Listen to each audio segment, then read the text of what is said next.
Welcome to Global South Perspective. I'm Maureen Nkandu. Ibrahim Traoré, the military ruler of Burkina Faso, made quite a sensation when he took over power in a military coup in September 2022. He had taken over, of course, from Paul Henri Damiba, who himself had staged a coup earlier that year. This was quite an interesting news event in the region, considering that a number of military coups had taken place in Mali and in Guinea-Conakry, or the Republic of Guinea. And of course, there was a lot of jubilation in those countries. Citizens celebrated and, shared sentiments of hope, which is quite a contrast to what we see normally when military coups take place, especially in that region where there's fear and anxiety. And of course, there was another one that took place in Niger in 2023. So, is Ibrahim Traoré the true Pan-Africanist that Africa really needs? Nicholas Kimble, an international affairs analyst or researcher at the University of Cornell in the United States, has written an interesting article about this, and he joins us here on Global South Perspective. It's a pleasure to have you on the show. Thank you very much for having me on. And thank you also for reading the article. I think what's happening in Burkina Faso and around the continent is incredibly important as of today, but also the future of the continent. We saw a lot of excitement from people, mostly in Africa, about when Ibrahim Traoré took over in a military coup. Some even referring to him as the new Thomas Sankara. Is this excitement justified? Is there indeed a better revolution, a good revolution taking place in Burkina Faso and other parts of West Africa? Yes, I think that's a great question. In terms of Touré, he draws heavily on Sankara's imagery and anti-imperial rhetoric, but his approach differs in execution. Unlike Sankara, who sought continental reform and institutional change, Touré emphasizes centralization, military solutions, and regional isolation. He represents a reactive, younger generation of leaders inspired by Pan-African ideals, but without the structural vision of his predecessors. So in terms of the continent today, we see throughout many generations this sense of wanting to take full stock of the resources that the country has and also being able to guide its political future. And with those aspirations that he's been in power since 2022. Would you say that he's been successful in achieving those goals? I think in terms of success, only time can truly tell us.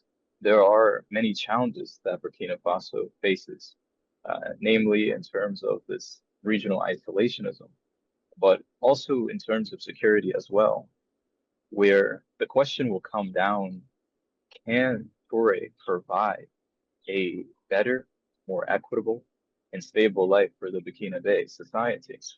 Where as of right now, it appears as if this has not become the case. Now, you've talked there about centralism and regional isolationism. Of course, Burkina Faso and other countries that faced coups were expelled from ECOWAS, which is the West African Economic Community. And of course, he doesn't want international trade with some countries such as France, which were the former colonizers of that region, or many parts of that region. Is that a challenge, or is it better for his country? It's a great question. In terms of that aspect, it complicates things to a degree because the military coups undermine democratic legitimacy, which is a core principle for long-term Pan-Africanist governance, but also in terms of the stability of governments. While coups may provide a short-term stability or remove corrupt systems, they also risk authoritarian consolidation, which is something that we're seeing taking place currently in Burkina Faso. But expanding from that, Touré's domestic and continental policies are unevenly balanced. There's symbolic assertions of sovereignty and regional alliances signal ambition, but domestic challenges, including insurgency, governance, and political centralization, limits his ability to project genuine Pan-African leadership, not just within Burkina Faso, but also expanding beyond into West Africa, but around the continent. But isn't this symbol of sovereignty something that makes it or makes him very attractive? Because we've heard all these calls from other African countries about the need for political and economic sovereignty. And of course, some would argue that there will always be challenges domestically, but as long as we are in charge of our economies and our development and our policies, that is what we yearn for. Most certainly, and especially with Ibrahim Traoré, something that no one can disregard is his youth, his boldness, and his willingness to challenge Western influence are notable, and especially with the usage of social media. He's made many symbolic acts, like promoting local culture, asserting resource control, and forming the Alliance of Sahel states, signal an attempt to reclaim autonomy and assert regional solidarity. These are gestures of Pan-African intent, even if their long-term effectiveness is unclear. So that then we could say is what makes him very attractive. Some refer to him as the new Thomas Sankara. Why do you think he is really liked by Africans, especially the young ones? He's able to tap into something that many young Africans from any part of the continent ideally see as aspirations of what they wish to hear from their leaders. Ibrahim Traoré is able to say boldly about how he wishes to increase the lives of Burkina Faso, and especially with the bold actions that were made, whether it was separating from ECOWAS, also the changing relationship with France, and also being the type of leader who is able to communicate his messages directly to his people. Ibrahim Traoré comes from a military background, which does show levels of strength, which in terms of for many youth around the continent, this connects very greatly. Ibrahim Traoré is able to connect and speak to them in ways that they haven't quite heard from before, or from politicians who them and themselves in the past may have been corrupt. Do you think that other African leaders like him? I think in terms of do other African leaders like him, I think is a intriguing question because in terms of African leadership, you could say in terms of do African leaders like him, if you look at the alliance of the Sahel states, then most certainly because those countries are in a alliance with Burkina Faso. But if you think of beyond Burkina Faso and West Africa, in terms of other parts of the continent, I think in terms of that question, it's a bit harder to tell because even when you think of the African Union and Burkina Faso, it's not as if during this time the relationship has gotten stronger. So I think it raises that question.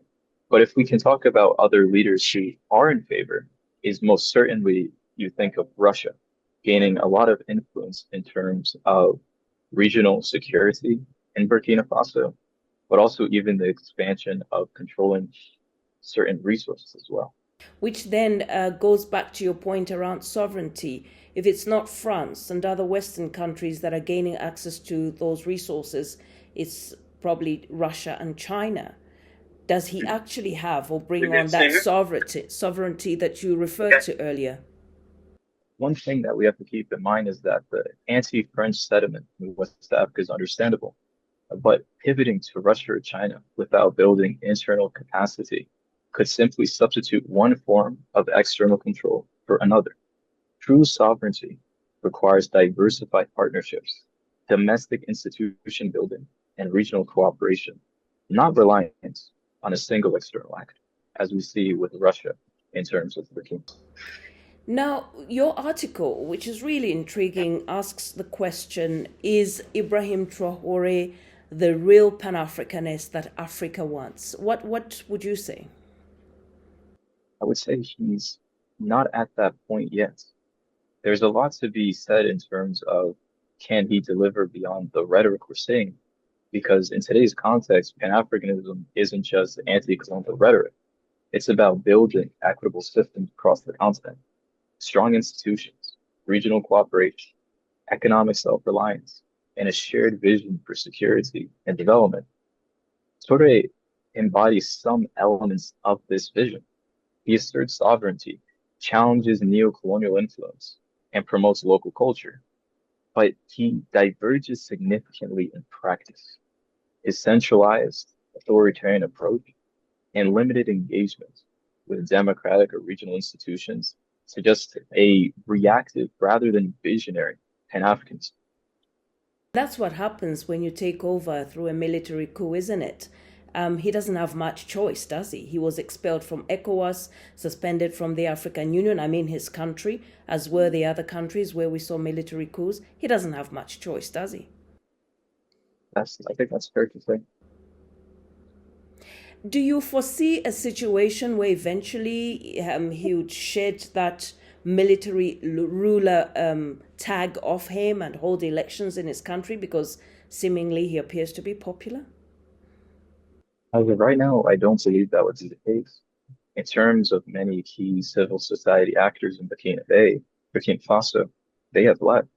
And even in terms of the church, for example, the church in Burkina Faso has played a significant role for many years in terms of flagging certain issues of the government and voicing out concerns of everyday people, where many of those leaders are now feeling that they can no longer speak as freely. Where when it comes to military rule, some of the solutions of contending with dissent or views that may differ from the government's position.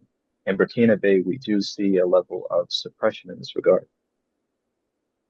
Well, Nicholas, we really want to thank you very much for your time. Thank you for talking to us about that important topic on Ibrahim Traoré, the leader of Burkina Faso. The theme was, is he the Pan-Africanist that Africa wants? You joined us there from New York. We thank you for your time. Thank you very much. There we have it. That was Nicholas Kimble, International Affairs Researcher at Cornell University in the United States, speaking to us here on Global South Perspective. Join us again next time for an interesting topic. I'm Maureen Nkandu. Thank you for watching.